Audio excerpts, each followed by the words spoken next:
Alors la deuxième partie, les deux ouvrages suivants qu'on va présenter n'ont rien à voir du point de vue de la thématique, puisqu'il s'agit d'un ouvrage historique. L'un qui vient de paraître au mois de mars, donc il y a un mois, Les yeux d'Auschwitz, et l'autre qui va paraître dans quelques jours. C'est déjà en ligne. Qui est déjà en ligne, mais qu'on n'a pas sous forme papier, donc on ne pourra pas vous la vendre, donc on ne pourra pas vous la montrer, vous ne pourrez pas la feuilleter, mais elle pourra quand même vous être présentée, et donc cet ouvrage concerne les roudards en Roumanie au XIXe siècle. Et donc qui pourra faire le lien avec l'exposition qui concerne également la Roumanie, donc c'est pour ça qu'on pourra enchaîner ces deux présentations. Alors, donc je ne suis pas Hans Hesse, donc je ne suis pas l'auteur du livre, donc voilà, c'est pas moi. Moi, je suis la traductrice du livre. D'ailleurs, j'aurais dû l'amener l'original en allemand pour que vous voyez aussi l'original, qui est un livre de 2001, qui était la première édition du livre. Là, il s'agit de la deuxième édition, revue augmentée, que j'ai traduite. Donc c'est un livre qui raconte l'histoire d'une grande famille, ou de trois familles, on va dire Sinti, on va dire une grande famille élargie, qui ont été déportés, torturés à Auschwitz par Mengele, le docteur Mengele, tristement célèbre, et son équipe, sur ordre du CNRS allemand, on peut dire, donc de la société Kaiser Wilhelm à Berlin. Il s'agit de 7 familles que vous voyez ici. Alors pourquoi les yeux? Parce que les membres de cette famille avaient une particularité, qui est qu'ils avaient les yeux de couleurs différentes, c'est ce qu'on appelle les yeux vairons ou hétérochromes. Et du point de vue de l'idéologie nazie, c'est une tare, puisque l'idéologie nazie veut que tout soit uniforme, que ce soit les membres de la société ou les corps. Donc ces familles étaient aussi particulièrement intéressantes, puisqu'il y avait beaucoup de jumeaux, et on sait à quel point les généticiens nazis s'intéressaient à ce type de personnes, cette particularité, et ils étaient de race pure, puisqu'ils étaient purement tziganes. Ce qui est bien d'un point de vue racial, c'est d'avoir des gens qui ne sont pas mélangés, mais de race pure, d'ascendance à 100% d'une ethnie ou d'une autre. Voilà, donc ce livre retrace la famille, le parcours de ces personnes. Ce livre décrit également l'institution de recherche allemande, donc ce que j'appellerais le CNRS allemand de l'époque, qui a commandité les projets de recherche dans le camp d'Auschwitz. Le portrait des personnes, notamment la chercheuse qui a effectué et commandité des expérimentations sur les Sinti, le projet de recherche, et montre également que ça a été fait en toute impunité, puisqu'après la guerre, il ne s'est rien passé, et que ces personnes ont continué leur carrière, si on peut dire, scientifique ou pédagogique. Alors, donc, les familles qui ont été sacrifiées ici, ce sont des familles Sinti. Sinti, c'est un terme qu'on utilise en Allemagne pour désigner, si on peut dire, les Roms des territoires germaniques. En Roumanie, on dit Sinte.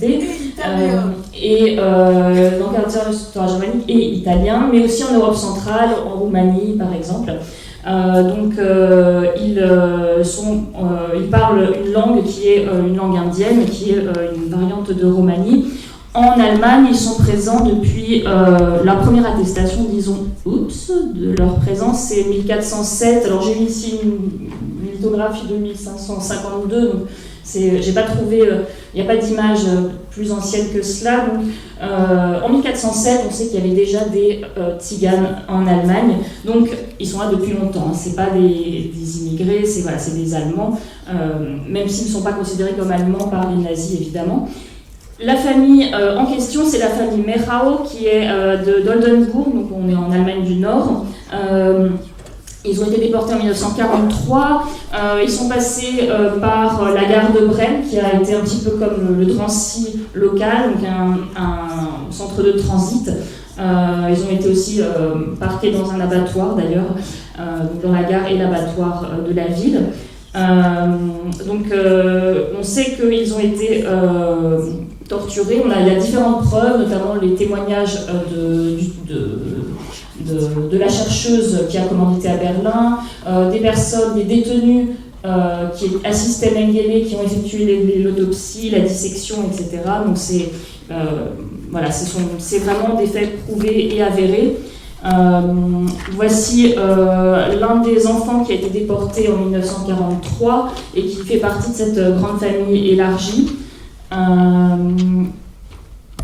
Et vous voyez ici, donc ça c'est la photo qui a été prise. C'est comme une fiche anthropométrique.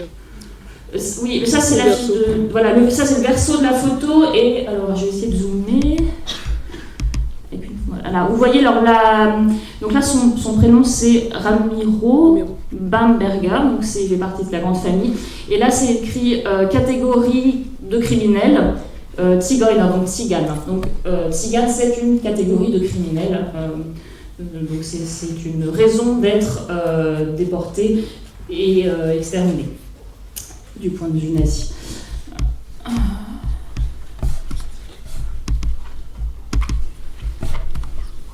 Alors, cette famille dont fait partie cet enfant a fait l'objet de recherches de la part des scientifiques nazis qui ont fait des arbres généalogiques pour essayer de comprendre qui était enfant de qui et comprendre, puisqu'ils étudiaient les yeux, comment on héritait des yeux bleus, des yeux verts ou des yeux de couleurs différentes. Donc il y a eu différents arbres. Madame Villens, qui est ici à côté de moi, a réalisé une synthèse des différents arbres généalogiques qui ont été tracés par on peut dire la criminelle nazie. Et l'auteur du livre a pu retrouver des photos, donc je vais vous montrer les malheureux qui ont été exterminés. Donc nous avons cette dame qui est, on va dire l'ancienne, quasiment la plus ancienne de la famille, et qui, vous le voyez... C'est la grand-mère des plus jeunes, en fait. C'est la poulie, en fait, qui est la vieille, qui est donc examinée, qui a été examinée, donc, dont les yeux ont été... voilà, donc, sur lesquels il y a eu une expérimentation. On a également... ça c'est sa fille avec... alors si on zoome ici, on voit d'ailleurs qu'elle n'a pas les yeux de la même couleur et la petite fille en dessous, Lydia.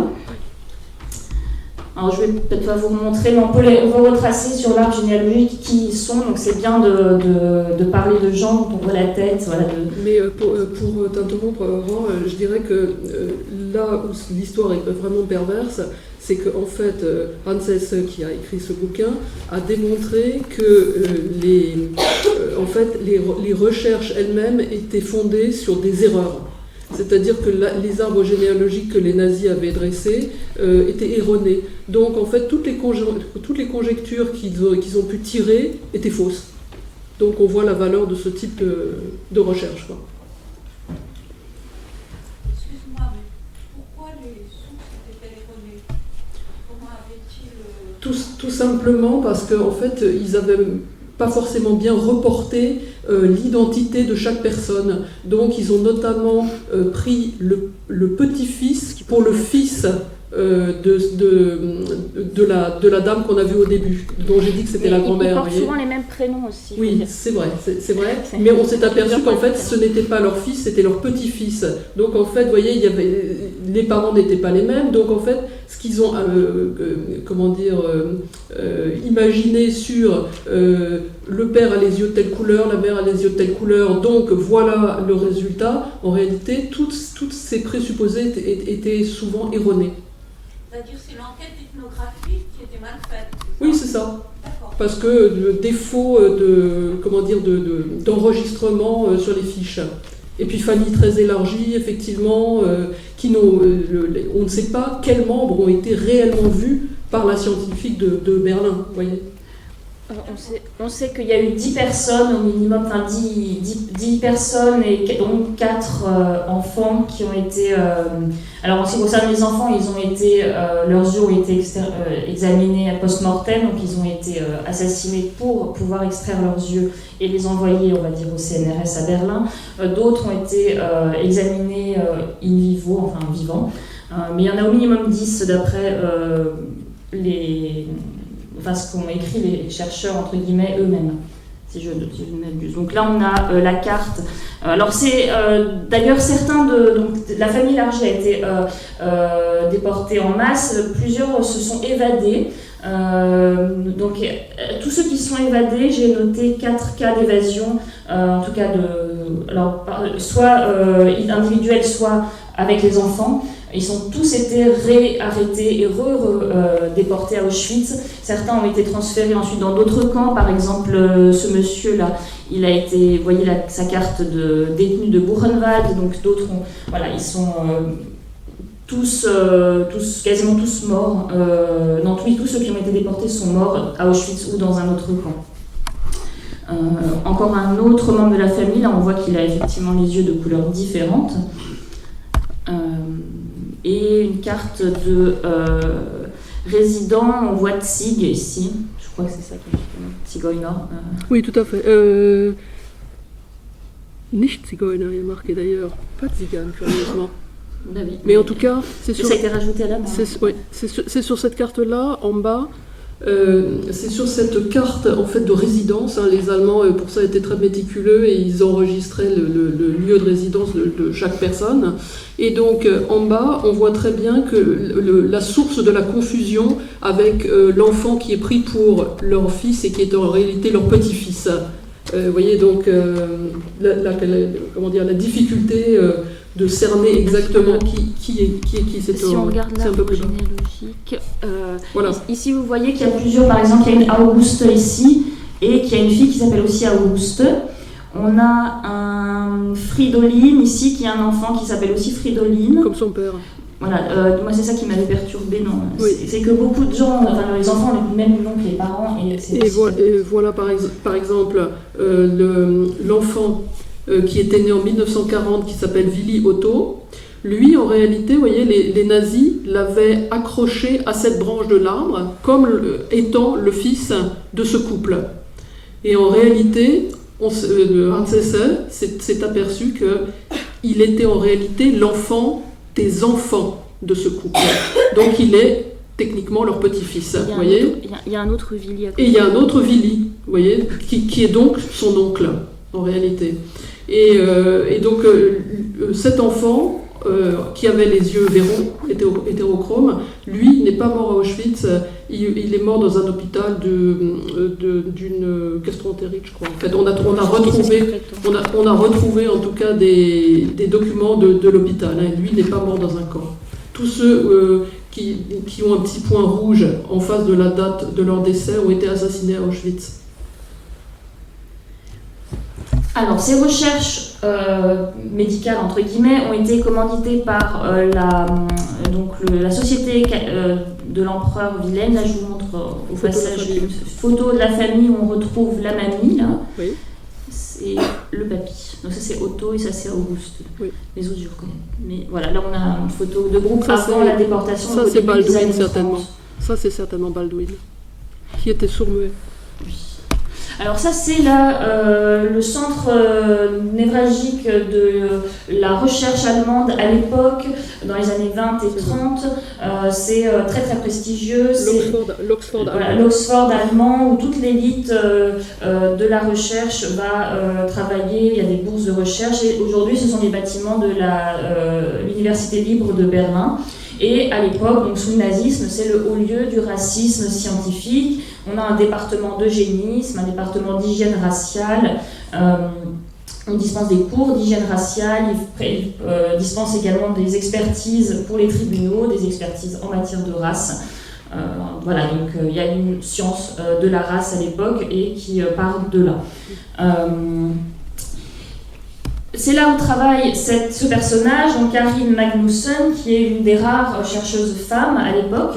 Elle arrive en 1941 dans le centre de recherche, elle est née en 1908 à Brême, Et c'est dès 1931, elle s'engage au parti nazi, donc c'est vraiment une personne qui est convaincue. Après, on peut se dire aussi que c'est pour faire carrière que les personnes s'engageaient dans le parti nazi, mais comme elle est entrée en 1931, donc avant l'arrivée au pouvoir d'Hitler, c'était vraiment par conviction personnelle qu'elle s'est engagée, donc c'était une réelle antisémite, antilibérale, nationaliste, etc., qui prônait l'épuration raciale, la stérilisation de toutes les personnes non conformes à l'idéologie, les étrangers à la race.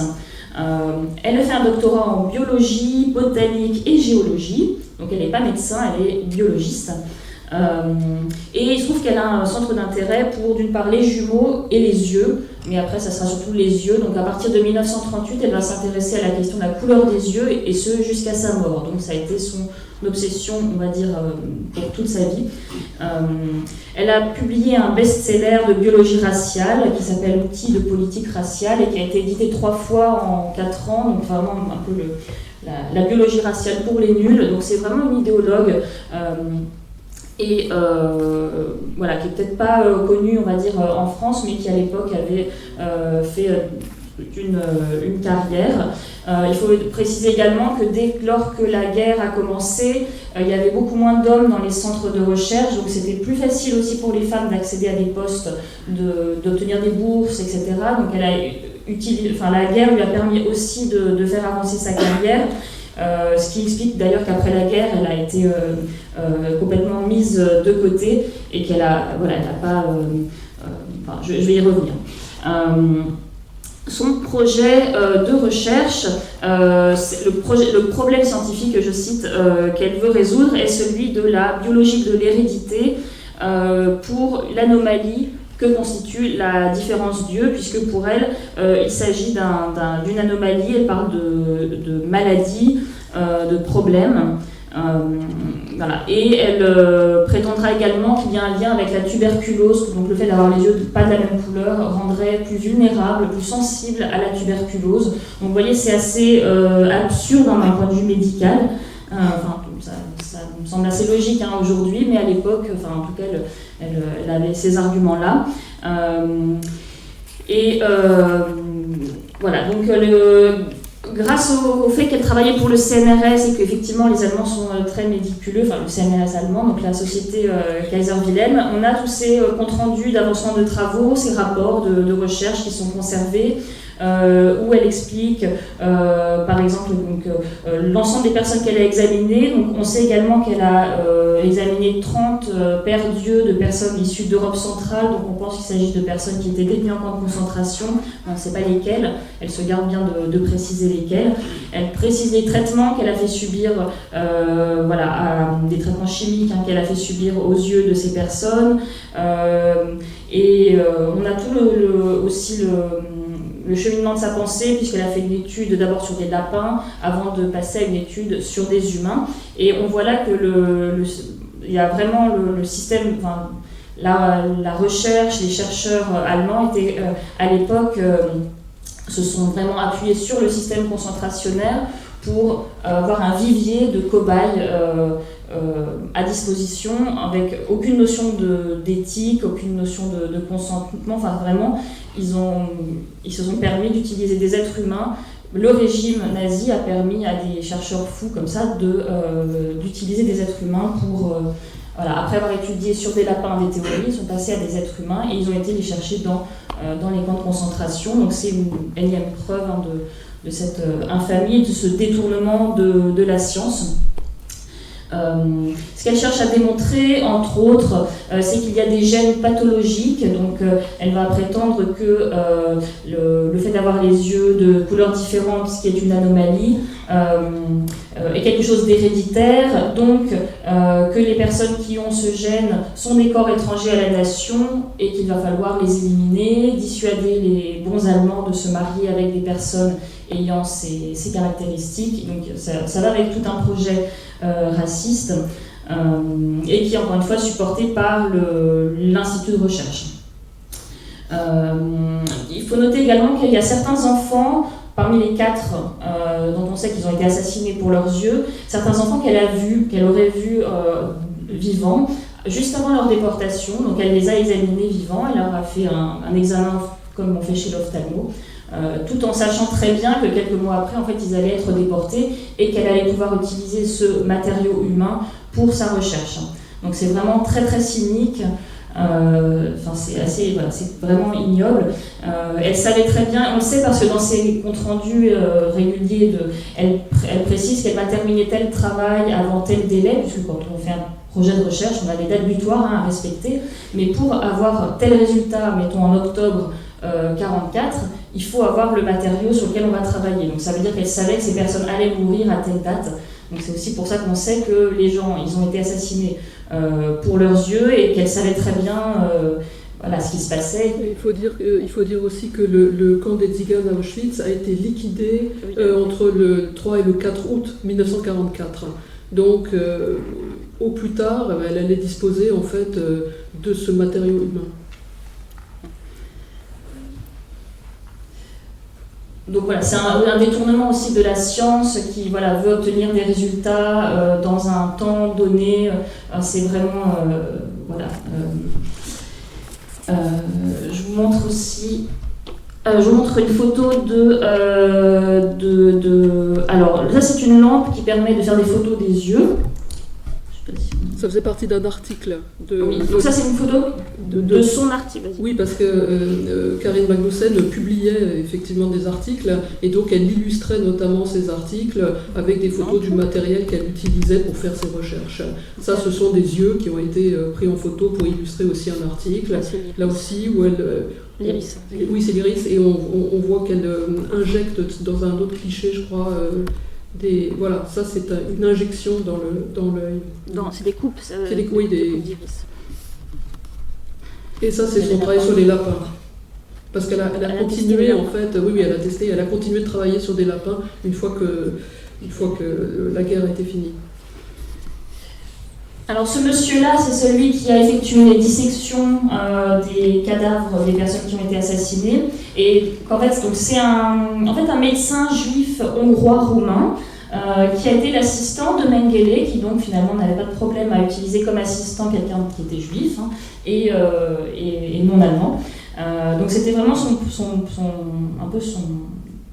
assistant qui a travaillé le plus avec lui. Il a survécu et il a écrit un peu ses mémoires. Donc il a décrit ce qu'il a fait et notamment il explique qu'il a reçu les cadavres des enfants, avec une injection de chloroforme qui a été directement effectuée dans le cœur, que quand il a prélevé tous les organes et il a vu qu'il y avait les yeux et il a envoyé directement à Berlin en poste prioritaire urgente comme contenu nécessaire à l'effort de guerre.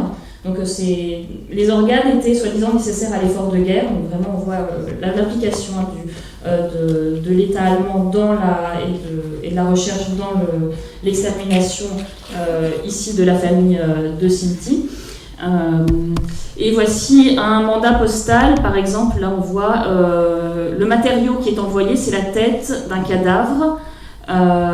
Et on voit qu'il provient du camp Tzigane d'Auschwitz. Donc là aussi, c'était une étiquette en fait qui était apposée sur la boîte qui contenait une tête. Voilà, très concrètement.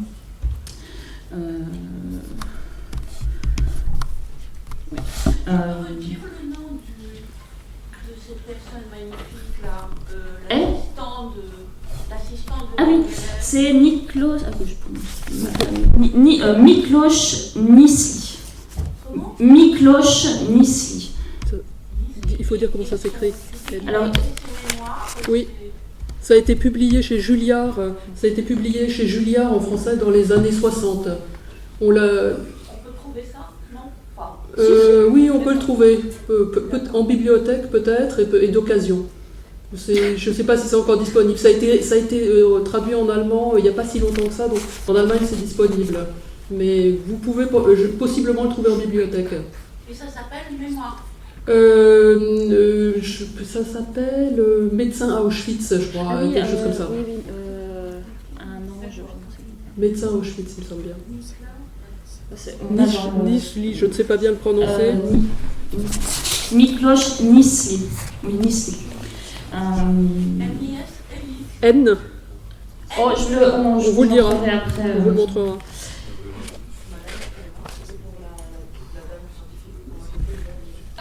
Magnussen. Karine Magnussen. Ça y arrive. Je sais pas si ça, on lit la Magnussen, c'est écrit là, et On va pas vous interrompre physiquement parce que j'ai- c'est Miklos. D'accord, ok. Euh, Vous reviendrez.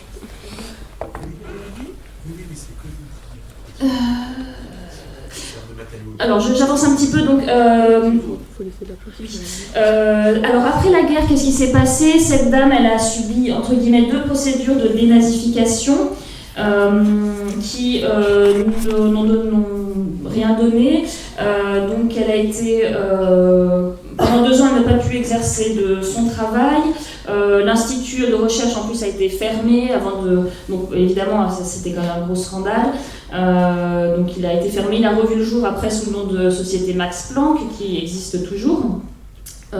Notez que le personnel le plus haut placé, donc les titulaires et les grands professeurs, ont continué leur carrière très tranquillement, donc en changeant éventuellement de ville. Tous ceux qui étaient les plus bas de l'échelle, les contractuels et les plus précaires, ont, par contre, dont elle par exemple, sont partis.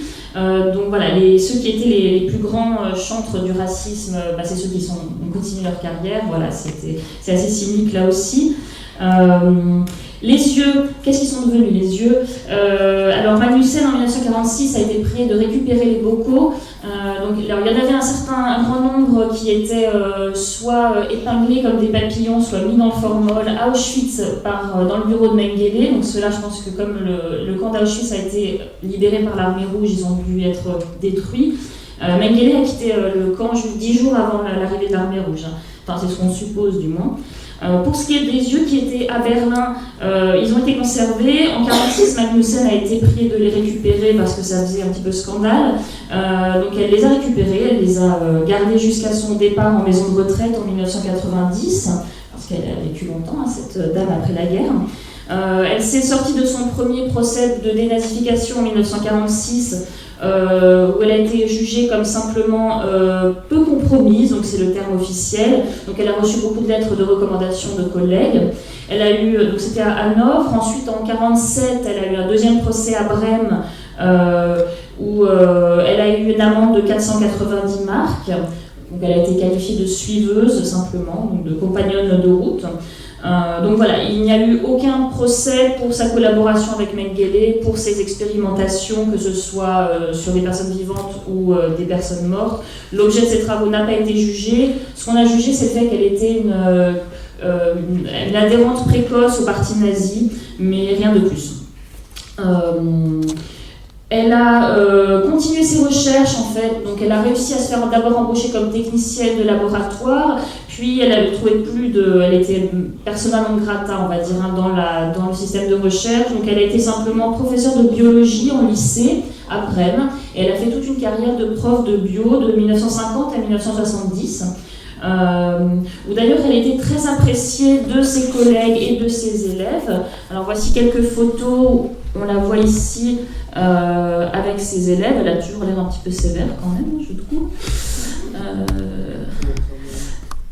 Ici au réfectoire. Donc, vous voyez, elle a des jeunes enfants. Ici à la vaisselle. Des adolescents, on va dire. Des adolescents, oui. Ça, j'en parlerai après. Oui. Donc, elle était très appréciée comme une prof très originale, très enthousiaste, féministe, qui faisait faire des stages pratiques aux élèves avec l'usage de microscopes. Elle faisait des examens des yeux, elle leur diagnostiquait la myopie. Donc, elle a continué à travailler sur les yeux des élèves, même dans d'autres lycées. Ça a été, je vous dis, la passion de sa vie. Elle a continué à cultiver des lapins, à élever des lapins, à étudier les yeux des lapins, à tel point qu'elle a envoyé en 1982 encore un article au centre de recherche allemand pour insister sur la question de l'anomalie des yeux. Mais là, il ne s'agissait plus des tziganes, donc j'en parlerai pas. Mais voilà, elle a continué à travailler tranquillement là-dessus. Elle est morte en 1997, très tranquillement, en maison de retraite, donc dans l'impunité la plus totale. Voilà, donc pour terminer, ce livre est une preuve, s'il en était besoin, de l'existence d'expérimentations humaines à Auschwitz sur des enfants, sur des personnes vivantes et sur des familles tziganes, donc de Sinti qui ont été mutilées pour des caractéristiques génétiques et raciales. des mutilations qui ont été à 100% réalisées, commanditées, réalisées, financées pour le centre de recherche allemand le plus prestigieux de l'époque. Donc c'est pas les activités de Mengele ne sont pas le fruit d'un cerveau, d'un psychopathe isolé. Il s'agit lui, il a agi sur commande de grands professeurs dans le centre de recherche de Berlin. C'est intéressant aussi de voir que c'est le parcours d'une femme, il y en a très peu, mais qui a pu faire carrière parce qu'elle était aussi une fervente nazie et probablement une bonne chercheuse, peut-être, en biologie, mais en tout cas une nazie convaincue qui a pu utiliser le système et aussi la guerre et l'absence, on va dire, la meilleure disponibilité de postes et de financement pour réaliser des choses complètement aberrantes d'un point de vue médical, puisqu'il n'y a pas de lien entre la couleur des yeux et la tuberculose, ni d'autres inepties qu'elle... Et je voudrais dire une absence totale de scrupules. Oui, ça... oui, puisqu'elle précise même lors d'un procès de dénazification que ces recherches ont été très utiles et bénéfiques et elle propose même aux membres encore vivants de la famille Sinti en question de pouvoir bénéficier de son traitement. Je précise aussi que le traitement pour changer la couleur des yeux était à base d'adrénaline, donc des injections d'adrénaline dans l'œil, ce qui en fait rendait bien sûr les gens aveugles, mais aussi détruisait complètement l'œil et entraînait la mort bien souvent. Donc, mais ce cynisme en fait, plus on ment de manière éhontée, plus ça passe visiblement. En tout cas, c'est passé au niveau des juges. Pour terminer, j'ai vu il y a quelques mois ressurgir le thème des yeux, puisqu'en fait, à Strasbourg, actuellement, il y a un docteur qui propose de changer la couleur des yeux aux personnes. Donc là, c'est pas une blague. Il a monté une entreprise donc peut-être un héritier de Magnussen, donc il utilise une autre technique qui consiste à injecter de l'encre dans l'œil, ce qui nécessite après des réinjections régulières. Donc il y a des gens qui continuent à travailler là-dessus, alors pas d'un point de vue racial, mais ça continue un petit peu cette aberration et cette folie et cette ineptie médicale. Voilà. Merci. Je termine cette présentation. Je laisse la parole à ma collègue. À moins si vous avez des questions, peut-être on va les prendre maintenant puisque c'est. Non mais il faut peut-être. Oui, mais c'est pas la même thématique. Il y a un micro. Oui. Je vais vous donner la parole. Oui, parce qu'après on a une présentation sur les Roms roumains du 19e siècle, enfin les roudards roumains du 19e, donc ça vraiment. C'était pas 19e, c'est 1000 ans. C'est une histoire millénaire de Roudari. La première question, c'est qui est Franz Hesse? Ah, c'est l'auteur du livre. Oui, mais... C'est un historien. Oui, c'est un historien que je n'ai pas pu inviter pour des questions financières, que je n'ai pas pu l'inviter à prendre le train pour venir ici, donc je présente le livre à sa place. Non, mais c'est pas... C'est un historien qui travaille sur l'Holocauste. Il a travaillé notamment sur les témoins de Jéhovah, ou plutôt la Shoah des témoins de Jéhovah, la déportation de cette famille, donc sur des questions d'histoire liées au nazisme. D'accord. Et toute cette recherche d'historien, elle a été faite en quelles années? Le livre 2001 pour la première édition. Et la deuxième édition va sortir cette année ou l'année prochaine, en fait sur la base de la version française, puisque nous avons la primeur de la deuxième édition. Il a donc fait la deuxième édition parce qu'on sortait la traduction française. Il y a 20 ans d'écart entre les deux. Oui, il y a eu des nouvelles archives auxquelles il a pu avoir accès, qui ont permis de compléter, de trouver aussi de nouvelles photos. Et alors, ce qui est important aussi, c'est que Karin Magnussen est morte entre-temps. Elle est morte en 97 et lui a pu avoir accès à ses archives, à certains documents. Il a pu discuter avec des membres de sa famille qui ignoraient tout d'ailleurs de ses activités de l'époque. Donc ça a changé un certain nombre de choses. Voilà. Donc il n'est pas là. Donc ça c'est l'éditrice du livre. Oui, non, c'est parce qu'on a beaucoup travaillé ensemble avec Aurore et avec l'auteur qui vit à Cologne. Et donc on connaît bien le sujet maintenant, mais voilà, je ne suis que l'éditrice du livre. D'accord, non, mais c'était juste pour savoir qui c'était, puisque tu l'as. Non, mais vous faites bien de demander. Voilà. Bon, d'autre part, je ne voudrais pas me faire l'avocat du diable, mais avant de parler d'ineptie scientifique, concernant cette dame qui évidemment est assez peu défendable, il faut quand même se rappeler contextuellement quel est l'état de la génétique de l'époque.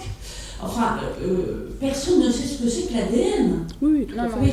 Il a été découvert en 1946, donc juste après la guerre, je crois, c'était 1946. D'accord. Donc, cette dame, elle réfléchit, elle n'a aucune idée de ce que c'est que l'ADN, elle prend cette particularité d'hétérochromie pour une pathologie, et donc elle fait le lien avec l'idée d'une pathologie, c'est-à-dire tuberculose ou n'importe quoi. Je veux dire, pardon ? Alors non, en fait, l'histoire de la tuberculose, c'est que pour le certificat de décès, il fallait donner une cause et on ne pouvait pas dire qu'on avait injecté du chloroforme directement dans le cœur, donc on allait assassiner quelqu'un. Il fallait mettre quelque chose, donc on a mis tuberculose parce que c'est une maladie qui était très courante dans le camp de Tsigane à l'époque. Donc la tuberculose, c'est une justification après coup pour dire que ils sont morts, donc tant qu'à faire, on peut utiliser leurs yeux, c'est normal. Alors ce qui n'est pas normal, mais elle savait très bien qu'il n'y avait... Le fait d'avoir les yeux de couleurs différentes n'est pas un problème de santé, on le savait à l'époque, enfin on l'a toujours su. Les gens qui ont des yeux de couleurs différentes ne sont pas malades des yeux. Mais non, on ne savait pas. Enfin, je veux dire, il est tout à fait possible, dans l'état de la science de l'époque, encore une fois, aujourd'hui c'est inimaginable, mais dans l'état de la science de l'époque, il est tout à fait imaginable de considérer que des particularités, dont on sait aujourd'hui qu'elles sont génétiques et tout à fait physiologiques et parfaitement normales, pouvaient être considérées comme pathologiques. Seuls les nazis ont considéré qu'il était un problème d'avoir les yeux de couleurs différentes. Mais cette dame, ce ne sont pas les absences qu'elle pourrait avoir de qualité scientifique, c'est une néo-nazie. Non, une nazie tout court. court. Ce que je veux dire, non mais vous avez raison, mais ce que je veux dire, c'est qu'il faut distinguer le fait que c'est une nazie et pas une néo-nazie, une nazie. Oui, c'est une vraie nazie, oui. Et puis, par ailleurs, que c'est quelqu'un qui... Alors, je ne veux pas faire de jugement moral, mais c'est quelqu'un qui est dans l'état de la science de son époque, qui profite évidemment d'une situation sociale délirante. Vous prenez aussi la défense de Gobineau. Non, mais voilà, je ne prends pas la défense.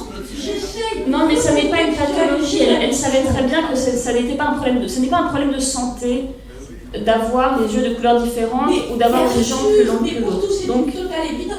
Je vous rappelle qu'à Sainte-Anne, qui n'est pas très loin d'ici, dans les mêmes années, on traitait les maladies psychiques avec du mercure, avec un caloreur, et c'était pas du tout des nazis, c'était des gens qui essayaient de réfléchir sur ce que c'était. Oui, là, ce qui est spécifique, c'est qu'elle y met une notion de race aussi. Oui, mais d'accord, mais ok, je ne nie pas ça, mais je veux dire, il faut pas mélanger complètement, parce que sinon on ne peut pas très bien comprendre pourquoi cette femme finalement, bon, elle est passée entre les gouttes, elle est passée entre les gouttes de la dénazification. D'ailleurs, la question que je voulais poser, c'est le premier procès, est-ce que c'était l'armée américaine?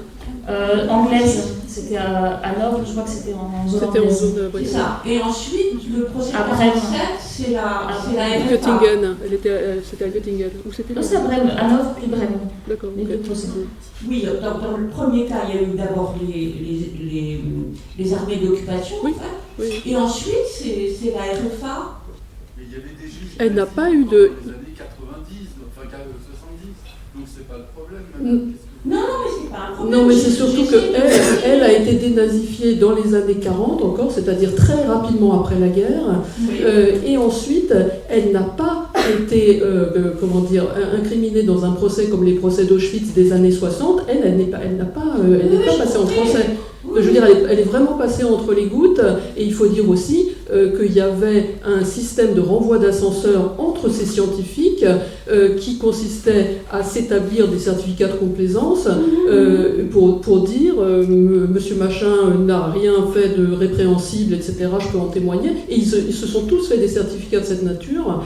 Et au final, on a bien vu que les futurs grands professeurs de génétique qui vont atterrir à Francfort, Göttingen, etc., dans des grandes universités allemandes, vont continuer d'être des sommités de la génétique. Vous voyez, donc, Oui, ça c'est, à mon avis, c'est là qu'il y a le point très important. Oui, est-ce qu'il y a d'autres questions peut-être? Ok, attendez, je voulais poser une autre question. À propos des premières images où vous avez fait la généalogie des familles, voilà, très intéressant. Donc, c'est une question ethnographique concernant l'onomastique rome, que je pose à, je sais pas. Bah, surtout, moi je suis moins spécialiste. Donc, si je regarde bien, si j'arrive à lire les prénoms aux diverses générations, je voulais comprendre comment on nomme les enfants. Est-ce qu'il y a une règle de donner le nom du grand-père au petit-fils?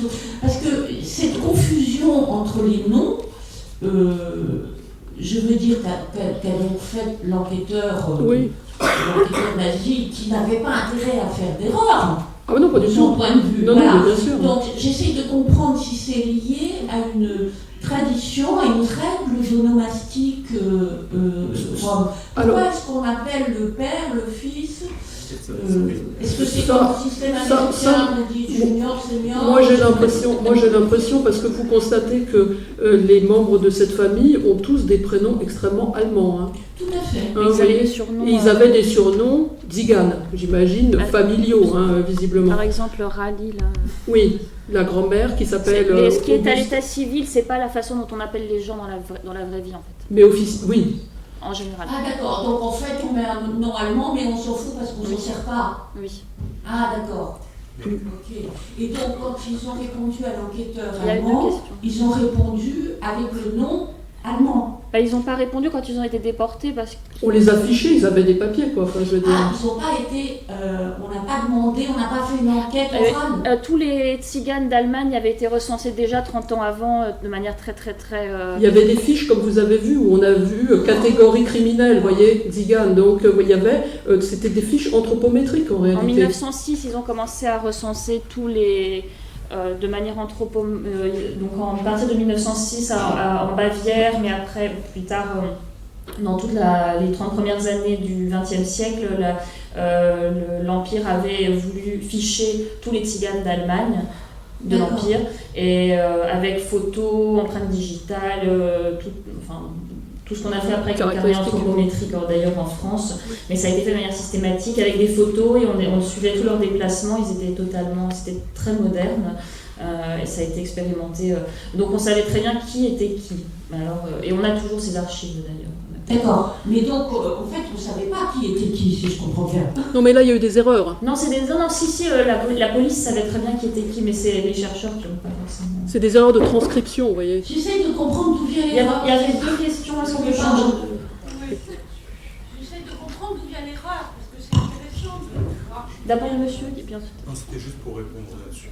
Mais là, il avait levé la main avant. Oui, c'était aussi pour répondre là-dessus. Alors en fait, avec mon voisin, là, on s'occupe des Roms, on accompagne des familles Roms ici, et en fait au niveau des noms et prénoms de toutes les personnes, à vrai dire c'est souvent compliqué, ça fait partie des choses qui sont complexes et facilement on peut faire des erreurs, et c'est au bout d'un certain temps que réellement on arrive souvent à y voir clair. Donc typiquement, effectivement, très souvent, je sais bien que peut-être c'était différent à l'époque, mais en tout cas aujourd'hui, je ne suis pas du tout surpris des problèmes rencontrés. En tout cas, nous, on aurait facilement des problèmes comme ça. Il nous faut un certain temps pour pouvoir cartographier et bien comprendre bien les relations des uns avec les autres et tout. Donc déjà, ils ont quasiment systématiquement un surnom qui est utilisé, qui n'est pas leur nom officiel. Très souvent, ils réutilisent effectivement les mêmes prénoms. Si par exemple dans une famille, même au niveau des noms de famille, en fait, et par exemple, le mari parfois prend le nom de la femme pour ne pas confondre avec le père de sa femme, qui éventuellement aurait pris l'habitude d'être appelé un peu de la même manière. Et donc du coup, là, il va décider de prendre le nom de famille de sa femme. Et du coup, aussi chez les enfants, éventuellement, on peut avoir un ou deux enfants, par exemple, qui ont le patronyme du père, deux autres enfants qui ont le patronyme de la mère. En fait, ils sont tout simplement très avancés. Moi, c'est comme ça que je vois les choses. C'est-à-dire qu'il n'y a pas de règle absolue et justement, c'est fondé, là, en l'occurrence, pour cet exemple, on voit bien que c'est fondé sur une certaine éthique familiale, etc. Et donc, en tout cas, les confusions de prénoms ne sont pas du tout surprenantes. Une des premières choses, parce que justement on est en France et pour être intégré socialement, disons l'administratif est plutôt important, une des premières choses, disons assez rapidement quand on veut les aider à s'intégrer, on leur dit tout simplement non, je voudrais avoir la règle de naissance, parce que sinon on s'y retrouve juste plus, quoi. Et c'est au bout d'un certain temps qu'on arrive à bien... personnellement, moi je prends souvent, dès que la confiance est bien installée et que l'on commence à faire bien ensemble pour avoir une meilleure insertion, etc. Tout simplement, on récolte les actes de naissance, on les met bien sur papier pour bien tout comprendre, et ensuite, moi personnellement, je les apprends par cœur, et ça va, en fait, on connaît aussi leurs surnoms à force, mais voilà, ça peut être un petit peu complexe. Ensuite, là je parle sous une casquette totalement différente, mais d'un point de vue scientifique, en science, en fait, il y a une première étape qui est une étape heuristique et émotionnelle, dans laquelle tout simplement on prend des présupposés juste en tant qu'être humain. En fait, on a ses propres intuitions qui sont liées à plein de choses, à toute notre vie, notre culture, éventuellement nos présupposés divers. Par exemple, si on est nazi, sûrement il y a une influence sur les hypothèses qu'on va prendre. Et ensuite, il y a la phase démonstrative. Et en fait, on va dire la phase heuristique, où on a des idées de quelque chose, en fait, ça vaut rien. Enfin, je veux dire, il y a des personnes qui ont des super intuitions, mais ça n'a pas de validité scientifique. La validité scientifique, elle vient une fois qu'on a démontré que notre hypothèse est juste, en fait, d'un point de vue scientifique. C'est-à-dire, on a utilisé un système formel, autrement dit, pour dire, voilà, j'ai fait ces hypothèses et je montre via telle et telle expérience avec une méthodologie bien précise qui permet de dire si c'est juste ou non. Donc là, en tant qu'être humain nazi, elle a fait ses hypothèses qui peuvent paraître un peu tordues pour des personnes qui ne sont pas nazies. Et ensuite, elle en a fait quelque chose de bien ou pas. Surtout la question, c'est... Non, moi je dis pas que vous avez dit ça. Je dis pas que vous avez dit ça. J'essaie justement de dire que, en fait, dans les présupposés, c'est des choses humaines. Donc oui, on peut estimer que peut-être elle était de bonne foi en tant que nazie. Vu la science de l'époque, peut-être que ça paraissait pas absurde à des gens, surtout, spécialement dans un état nazi.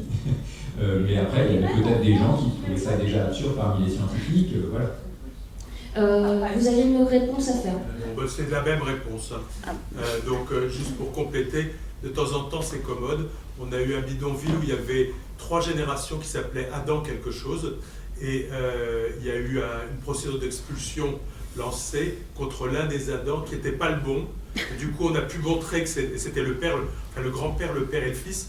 Mais c'était pas le bon, il s'était trompé, et donc du coup on a pu démontrer que c'était stupide et faire reporter le jugement de je sais plus combien de mois. Voilà, donc c'était, dans certains cas c'était intéressant. Je voudrais faire une remarque. Je rappelle qu'il y a un micro. Est-ce qu'on m'entend? Oui, moi ça va. Dans Paris, il y a des opticiens en ce moment qui vendent des pupilles artificielles bleues à des gens qui se les mettent sur des yeux noirs pour avoir les yeux bleus, parce que c'est plus chic. Ça me dégoûte, c'est du racisme. Voilà. Est-ce qu'il y a d'autres questions? On va peut-être passer, parce qu'on a pris beaucoup de retard. Désolée, Juliette, à ta présentation.